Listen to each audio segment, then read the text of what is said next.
नमस्कार स्वामी भक्तांनो, पुन्हा एकदा तुमचे खूप खूप मनापासून स्वागत आहे। आज आपण सातारा जिल्ह्यातील रहिवासी असलेल्या एका स्वामी सेवेकरी ताईंचा खूप रोमांचक असा अनुभव त्यांच्या शब्दामध्ये बघणार आहोत। चला तर मग या सुंदर अशा अनुभवाला सुरुवात करूया। तत्पूर्वी तुम्ही जर आपल्या चॅनलवरती नवीन असाल तर सबस्क्राईब करायला विसरू नका आणि अनुभव आवडला तर लाईकही करा। ताई म्हणतात, सर्वप्रथम सर्वांना श्री स्वामी समर्थ। अनंत कोटी ब्रह्मांड नायक राजाधिराज योगीराज परब्रह्म भगवान श्री स्वामी समर्थ महाराज यांच्या चरणी त्रिवार वंदन। स्वामी भक्तांनो, मी सातारा जिल्ह्यातील रहिवासी आहे। माझे नाव शोभा माळोदे आहे।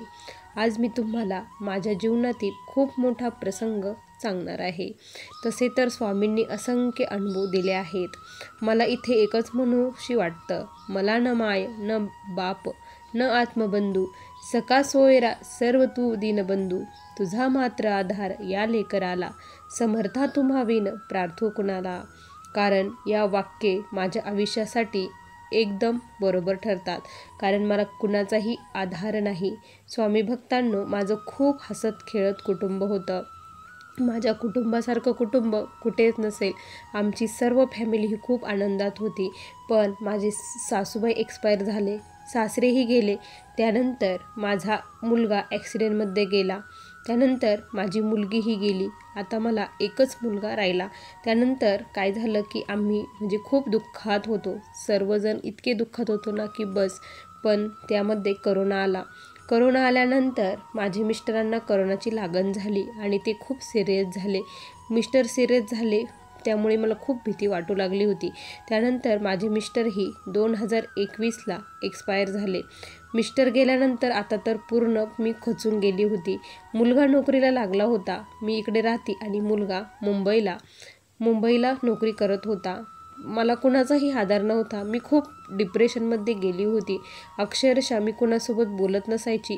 एक रात्र मी स्वतःचाच विचार करत बसायची। मला झोप अजिबात लागत नव्हती। काय करावं काहीच कळत नव्हतं। महाराजांविषयी खूप काही ऐकलेलं होतं, दिसायचं, ऐकायचं, पण मी कधी स्वामींची सेवा केली नव्हती। मला माझ्या सोबतीला फक्त मी आणि माझा मोबाईल एवढंच होतं। मग मोबाईलवरती बघून मला स्वामींचं वेड लागलं। मी अक्षरशः दिवस झोपून राहायची, काही खायची नाही, काहीच करू वाटत नसायचं, सारखी विचारामध्ये असायची। आणि मग मी काय करायची, स्वामींचे अनुभव वगैरे लावून द्यायची, मग थोडंसं मनाला बरं वाटायचं। ह्या डिप्रेशनमधून स्वामींनी मला कसं काढलं मलाही माहीत नाही। मुलगाही त्याच्यासोबत मला घेऊन जाऊ शकत नव्हता, कारण तो मुलांसोबत राहत होता।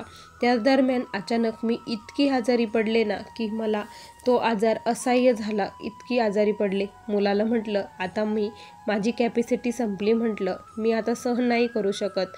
तर मग मुलांनी काय केलं, सुट्ट्या वगैरे टाकून तो आला। मग डॉक्टरकडे गेलो, सर्व काही चेकअप वगैरे केलं, तर डॉक्टरांनी सांगितलं की तुम्हाला कॅन्सर झालेला आहे आणि तुम्ही थोड्या दिवसाच्या सोबती आहात। असं सांगितल्यानंतर माझी तर पायाखालची जमीन सरकली, कारण लेकराला कोणाचाही आधार नाही, लेकराचं अजून काहीच झालेलं नाही, कोणीच नाही, कारण माझे आईवडीलही एक्सपायर झालेले होते। भाऊ आहे पण तो काही लक्ष देत नाही। मग माझ्या मुलाला कुणाचा आधार होता, कोणीच राहिलं नाही या जगात। मग मी अशी खूप खचली होती। ट्रीटमेंट चालू होती पण मला जेवणही जात नव्हतं, काहीच नाही, त्यामुळे मी खूप खचली होती। महाराजांचं नामस्मरण करायची, इतकी रडू यायचं मला, सारखं रडत होती। अक्षरशः रडून माझ्या डोळ्यामध्ये पाणी राहिलं नव्हतं, इतकी मी रडत होती।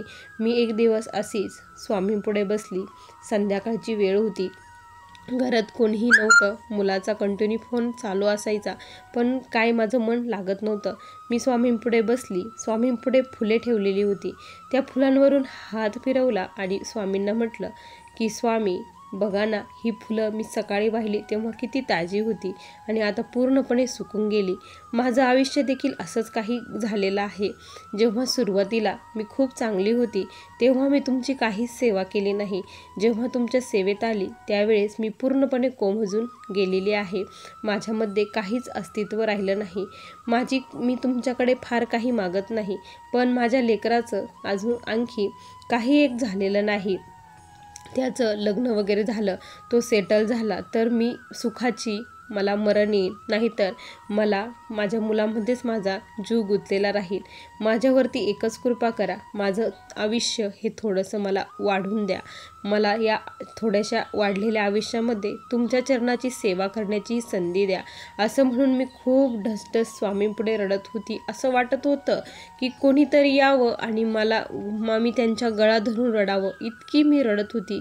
अक्षरशः मी स्वामींची मूर्ती घेतली आणि त्या मूर्तीवरती माझं डोकं आपटलं आणि ती मूर्तीलाच असं गळ्याशी छातीशी पकडून मी खूप रडत होती. इतकी रडत होती ना की बस. मग मी रडून रडून कोरडी पडले आणि अक्षरशः तिथेच मी झोपी गेले. झोप म्हणजे मला 3 वाजता झोप लागली. तिथे झोपले. त्यानंतर काय झालं की पहाटेची वेळ होती, 4 वाजले असतील. 4 वाजता एक असा लख्ख प्रकाश पडल्यासारखा मला जाणवला आणि मग बघितलं तर प्रत्यक्षात स्वामी महाराज आलेले होते. स्वामी महाराज माझ्या स्वप्नात आले. मला त्यांनी मांडीवरती घेतलं, माझ्या डोक्यावरून हात फिरवला. बाळा, एवढा आक्रोश कशासाठी करत आहे? आक्रोश करू नको. तुझी सर्व इच्छा पूर्ण होतील. तुला मी आयुष्य देत आहे, असं स्वामी म्हटले आणि मला त्यांच्या मांडीवरतीच मी खूप निवांत झोपली होती. त्यानंतर सकाळी जाग आली आणि काय सांगू स्वामी भक्तांनो, एक नवी उम्मीद, एक नवी आशा पूर्णपणे खचून गेलेली स्त्री त्या दिवशी एकदम अशी ताजीतवानी झाली. जणू काय मला काही झालंच नाही, मला कुठलाही आजार नाही, अशी मी त्या दिवशी उठली आणि सर्व काम वगैरे केली. सर्व झालं. जेवणही त्या दिवशी इतकं छान गेलं मला. एवढं छान जेवण जेव्हापासून कळालं तेव्हापासून कधीच गेलं नाही. इतकं छान मी जेवली. त्यानंतर हॉस्पिटलला गेली. हॉस्पिटलमध्ये ट्रीटमेंट वगैरे घेतली, गोळ्या औषध घेऊन आली. त्यानंतर दिनक्रम चालू झाला. स्वामींची खूप सेवा होऊ लागली. स्वामी करून घेऊ लागले आणि अक्षरशः थकवा अजिबात जाणवत नव्हता. खूप उत्साह होता आणि खूप माझ्यामध्ये शक्ती, एक प्रचंड शक्ती स्वामींनी माझ्यामध्ये घातली होती. स्वामी भक्तांनो, आज या गोष्टीला 7 वर्ष पलटून गेली आहे. स्वामींच्या कृपेने मी आणखी व्यवस्थित आहे. माझ्या मुलाचं लग्न झालं, मुलाने घर देखील घेतलं, तो वेल सेटल झाला. आता स्वामींची कधीही मला आज्ञा यावी, कधीही वरची दोरी तुटली तरी मी हसत हसत ते स्वीकारणार आहे. कारण स्वामींनी माझ्या आयुष्यातील खूप मोठी इच्छा पूर्ण केली आहे. त्यांची सेवा करण्याची संधी दिली आणि माझ्या मुलाचं एकदम व्यवस्थित केलं. हे माझ्यासाठी खूप आहे. माझे जे भोग होते ते मी भोगले. माझ्यापासून सर्व माझे जवळचे व्यक्ती लांब गेले. त्यांचंही आयुष्य तेवढं. या पृथ्वीवरती जो जन्म घेतो त्याला एक ना एक दिवस जावंच लागतं. हे त्रिकाळ सत्य आहे, ते कोणीही बदलू शकत नाही. पण स्वामींच्या सेवेने आयुष्य मात्र नक्की वाढू शकतं. ह्यो मला आलेला स्वामींचा आत्ताचा अनुभव आहे. स्वामी भक्तांनो, मी जेव्हा जाईल ना तेव्हा माझ्या मुलाला नक्की सांगेल की माझा अनुभव पुन्हा शेअर कर, की स्वामींनी मला किती आयुष्य दिलं, किती हे केलं. मी नक्की सांगून जाईल आणि माझं अनुभव तुम्हाला कसा वाटला नक्की मला सांगा. स्वामी भक्तांनो, असा मला आलेला हा अनुभव होता. श्री स्वामी समर्थ. बघा स्वामी भक्तांनो, किती सुंदर अनुभव आहे या ताईंचा. तुम्हाला हा अनुभव कसा वाटला नक्की कमेंटमध्ये कळवा. पुन्हा भेटूया अशा सुंदर अनुभवासोबत. तोपर्यंत सर्वांना श्री स्वामी समर्थ. जय जय स्वामी समर्थ. श्री गुरुदेव दत्त.